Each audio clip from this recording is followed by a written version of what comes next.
जब फ़ोन नहीं था तो चिट्ठी से बातें होती थीं।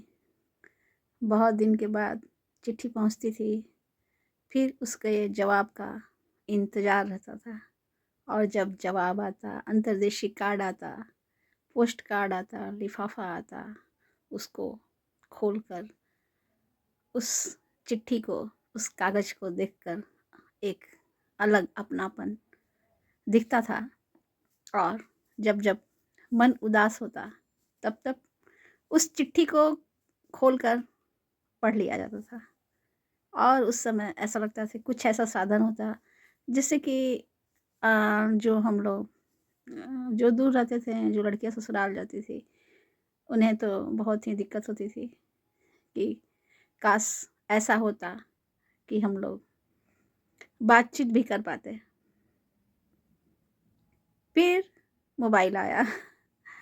मोबाइल आया, मोबाइल आने के बाद अपार खुशी हुई, इतनी खुशी हुई कि ऐसा लगा कि जैसे कि मनोकामना पूर्ण हो गई। फिर मोबाइल का उस समय का ज़माना, एसटीडी पे जाके, बूथ पे जाके लैंडलाइन पर हम लोग बात करने लगे। लैंडलाइन में बहुत ज़्यादा पैसा लगता था। हाँ माँ, कैसी हो? पिताजी कैसे हैं? भैया कैसे हो? सब ठीक है ना? सब ठीक है ना? और उसका चार्ज ऊपर, ऊपर, ऊपर, ऊपर, ऊपर, ऊपर चला जाता था। इतना ही बात होता था और इतना ही बात सुन के कान में काफ़ी खुश हो जाया करते थे हम लोग और महीनों तक उस बात को याद करके खुश रहते थे। इतना ही बात से खुश हो जाया करते थे। फिर मोबाइल आया।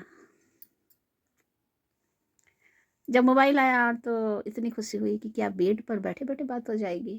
क्या मैं जहाँ हूँ वहीं पर बैठे-बैठे बात हो जाएगी? मतलब उठकर कहीं जाना नहीं पड़ेगा। लैंडलाइन का तो था कि जहाँ पर है, अगर ड्राइंग रूम में है तो आपको अगर रिंग हुआ तो ड्राइंग रूम में जा कर के आपको सबके सामने बात करना है, चाहे जो भी है।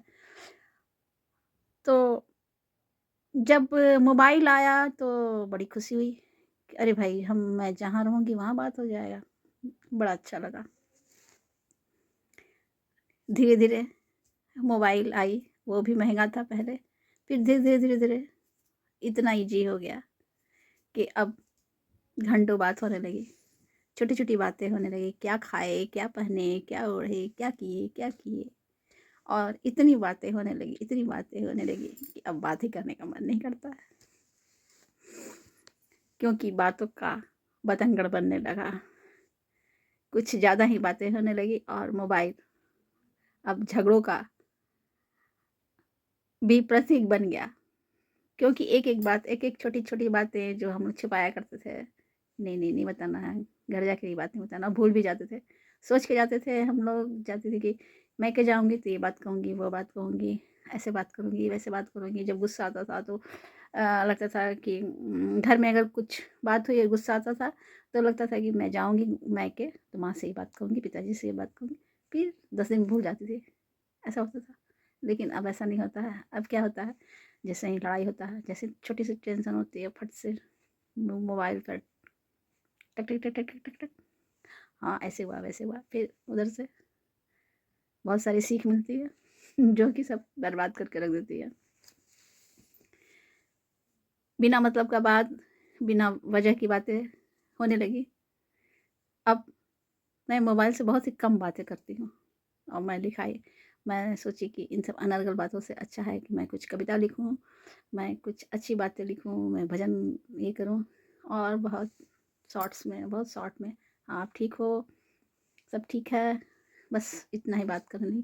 क्योंकि अब बात करने का मन है, जिस जिस मोबाइल जिस लैंडलाइन पर बात करने के लिए मैं तरसा करते थे, अब मैं उसी लैंडलाइन और उसी फ़ोन से मैं बहुत कम बातें करती हूँ और जो भी समय मिलता है, जो भी ये मिलता है, या तो मैं किताब पढ़ती हूँ या तो मैं अपनी इस डायरी में अपनी किताबें लिखा कर अपनी कविताएँ लिखा करती हूँ। देखिए ये डायरी बहुत पुरानी डायरी है, इसे मैं टेप से साटी हूँ क्योंकि इसमें संग्रह है और भी पुरानी डायरियाँ हैं। तो मैं जब भी मौका मिलता है मैं लिखती रहती हूँ कुछ ना कुछ, तो बहुत ही सुकून मिलता है फेसबुक पे, यूट्यूब पे और इससे ज्ञान भी बढ़ता है। लोग अभी भी लोग बातें करते हैं, बातें बनाते हैं। तो ऐसे ही लोग हैं। आपका जो बुद्धि है, आपका जो ज्ञान है, आपका लेवल और उनके लेवल में अंतर है, इसलिए आप जो कर रहे हैं सो करते रहिए और मस्त रहिए, खुश रहिए और भगवान का पूजन अर्चन करते रहिए। तो हम मुझे लगता है कि जब कोई चीज़ ईज़ी हो जाता है तो उसका महत्व तो बिल्कुल ही ख़त्म हो जाता है। आज के ज़माने में सबसे बड़ी समस्या मुझे ऐसा लगता है कि मोबाइल फ़ोन बहुत ज़्यादा हो गया है। तो मैं भी बात करती हूँ, मेरी भी 2 बेटियाँ बाहर पढ़ती हैं, लेकिन मैं बहुत कम बातें करती हूँ और उन लोगों से भी बोलती हूँ कि ज़्यादा बातें नहीं किया करते हैं, अपनी पढ़ाई-लिखाई पर ध्यान दो। और आप सभी से भी निवेदन है कि अनर्गल बातें करने से बचें और अपना जो भी आपके अंदर टैलेंट है, उन्हें उभारें।